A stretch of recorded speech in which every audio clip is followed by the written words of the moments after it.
Ertalabdan tez-tez uy ishlarini bajarib, shiringina ovqatlarimni pishirib, sekingina ofis tomonga yo'l oldim.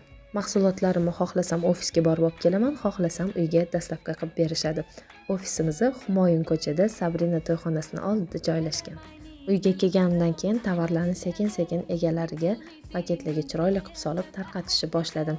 Ichiga qo'ldan kelgancha kichkina bo'lsa ham hadyalarni solib qo'ydim. 3 farzandim bor, xo'jayinim ko'chaga chiqib ishlashimga ruxsat bermaganlar, shuning uchun uyda o'zim shunaqangi kichkinagina biznesimni boshlaganman. Alhamdulillah shu biznesimni ketidan yaxshigina daromadga chiqdim va o'zimga o'xshagan uy bekalarni ham daromadga olib chiqyapman. Agar sizga ham qiziq bo'lsa, hech qanday dokumentlarsiz sizni ham bu kompaniyaga a'zo qilib qo'yaman va barcha yo'l yo'riqlarni o'rgataman. Bu kompaniyada bir yilda 12 marotaba emas, 18 marotaba oylik olinadi va ko'plab sovg'alarga ham ega bo'lasiz. Registratsiyadan o'tishingiz bilan barcha mahsulotlarga 20 dan 26% gacha chegirmalarni olasiz. Direktimga albatta murojaat qiling.